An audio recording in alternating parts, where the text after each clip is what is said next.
근데 흥미로운 건 딱 그 기간 동안 음바페가 못했습니다. 안녕하세요, 김진짜입니다. 음바페가 레알 이적 후에 한참 못하다가 어느 순간부터 갑자기 잘해졌어요. 과연 왜 그런 걸까요? 오늘은 그 이유를 파헤쳐보겠습니다.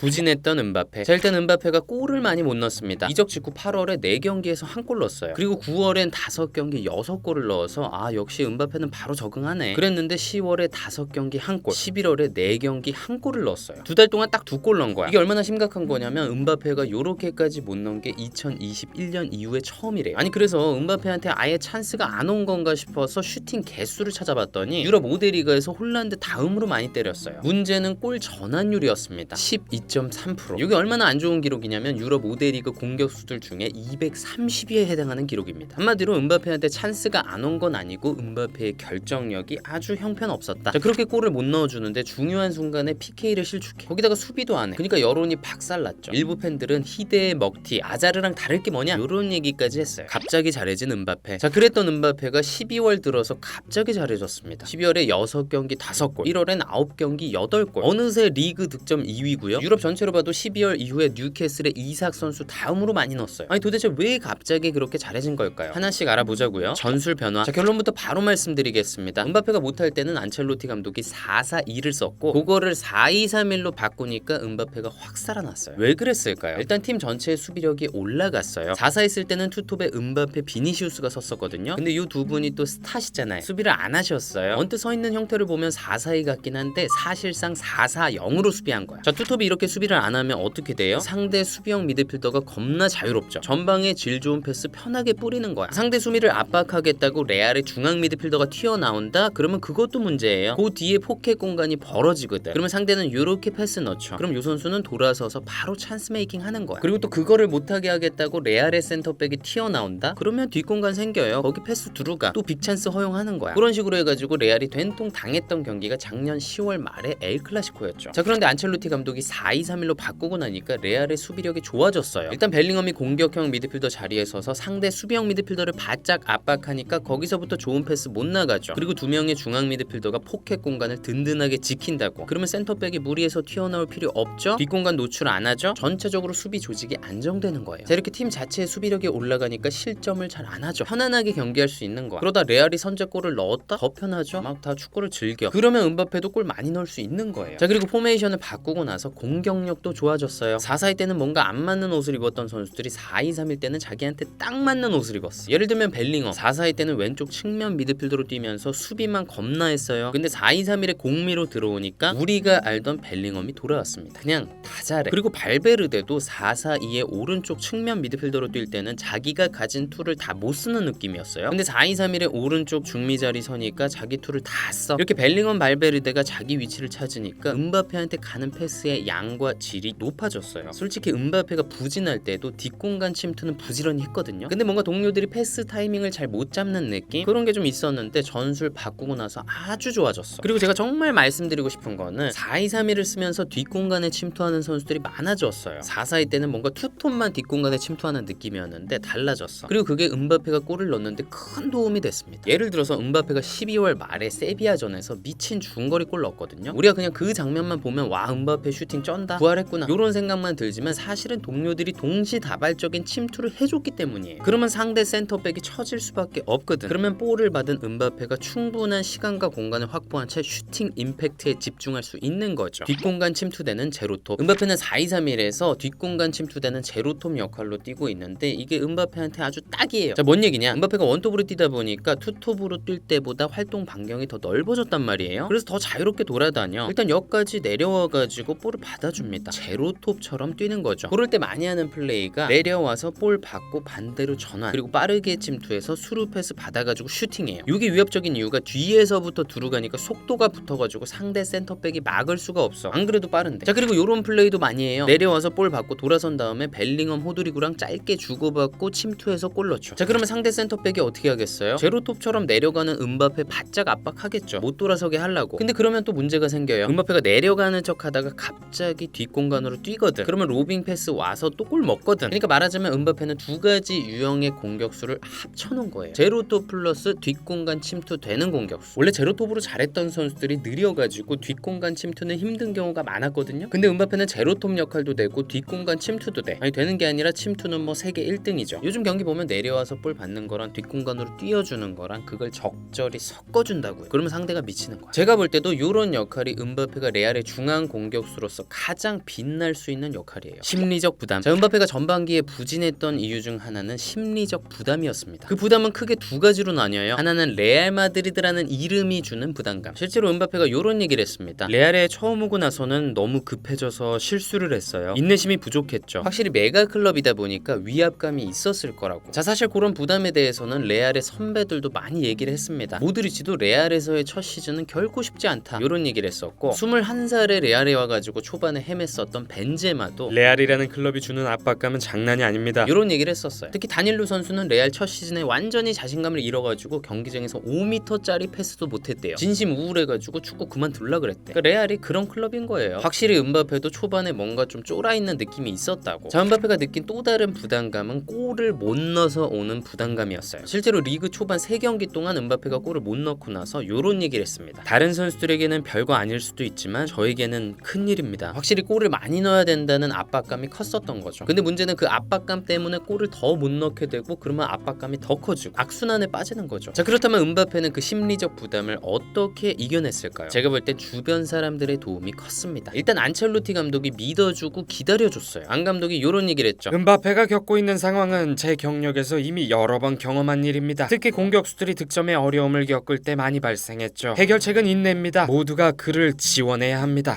짬바 오지게 느껴지죠. 음바페 마음 편안하게 해주고 동료들이 음바페 도와줄 수 있도록 분위기 조성해주고, 자, 그리고 동료들도 많이 도와줬어요. 여러 인터뷰를 통해서 음바페를 심리적으로 지지할 뿐만 아니라 경기장에서 실질적인 도움을 줬습니다. 대표적으로 비니시우스. 지난 시즌에 워낙 잘해가지고 자기가 레알의 에이스가 되고 싶다라는 욕심이 있을 만도 한데 자기가 PK 얻어낸 거 음바페한테 양보했어요. 그리고 골키퍼까지 다 제껴놓고 음바페한테 어시에. 사실 그렇게 골을 넣게 해주는 게 가장 도움되거든요. 그게 부담감 없애는데 직방이잖아. 그리고 벨링엄. 음바페한테 어시스트 해주는 건 물론이고 음바페가 수비해줘야 될 거 자기가 다 해. 너는 골 넣는데 힘써라. 도와주는 거죠. 자, 그리고 다른 동료들도 음바페를 전폭적으로 지원해줬어요. 그러니까 음바페가 한 골 한 골 넣게 되죠. 부담감 줄어들죠. 그리고 나서 골 폭격하기 시작한 겁니다. 네이마르도 바르셀로나 이적한 후에 한참 못했거든요. 어느 날은 전반전 완전 조지고 하프타임 때 화장실에 가서 혼자 울었대요. 근데 메시가 와가지고 똑똑똑 너 뭐해 울어? 이랬더니 네이마르가 아니 괜찮아요. 그때 메시가 이런 얘기를 했대요. 진정해. 우린 너를 돕기 위해 여기 있어. 산토스에서처럼 압박감 없이 최고의 축구를 했으면 좋겠어. 필요하면 언제든지 나한테 말해.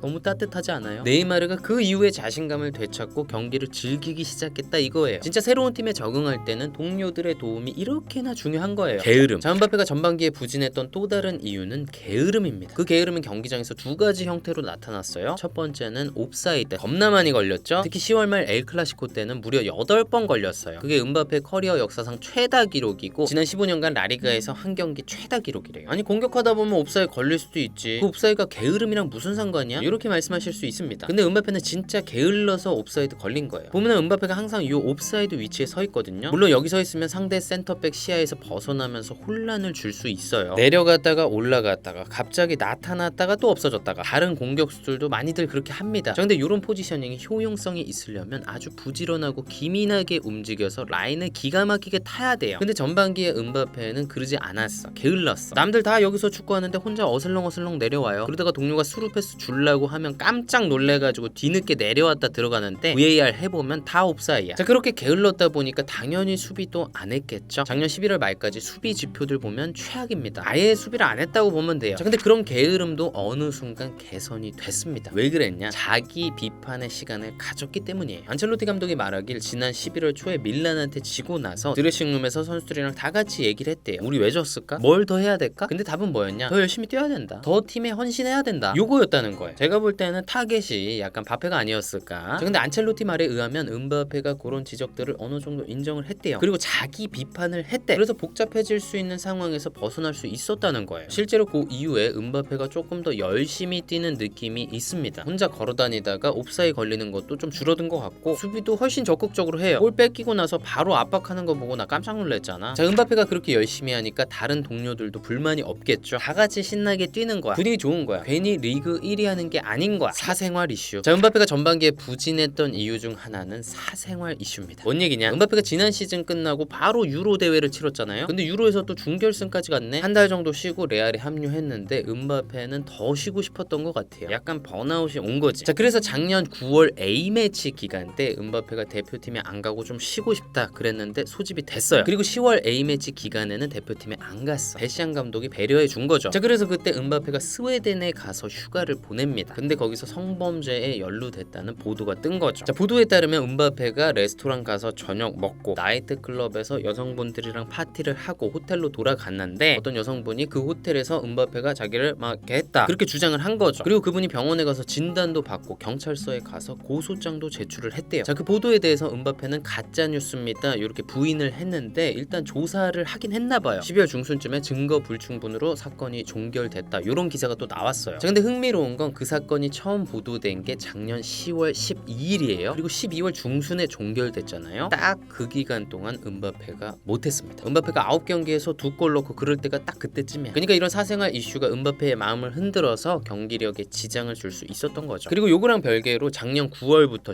12월까지 음바페랑 파리 생제르맹이 미지급된 임금 문제로 법적 다툼을 쭉 해왔더라고요. 그거 때문에도 스트레스 많이 받지 않았을까 싶어요. 확실히 멘탈이 중요하긴 해. 네, 오늘은 이렇게 음바페가 갑자기 잘해진 이유에 대해서 알아봤습니다. 폼은 일시적이지만 클래스는 영원하다. 음바페가 그 말을 다시 한번 증명한 것 같습니다. 요즘 음바페가 골을 많이 넣으면서 자신감이 점점 커지고 있는데 앞으로도 더 잘했으면 좋겠습니다. 근데 제 생각에는 챔스에서 강팀을 상대로 중요한 골을 넣어줄 필요가 좀 있어요. 지금 골 많이 넣고 있긴 한데 약간 약한 팀 상대로 좀 몰아넣는 그런 느낌이 좀 있거든요. 역사에 자기 이름을 더 높이 올리려면 더 큰 임팩트가 필요하다. 네, 오늘은 여기까지입니다. 저는 또 다음 축구 컨텐츠에서 뵙겠습니다. 감사합니다.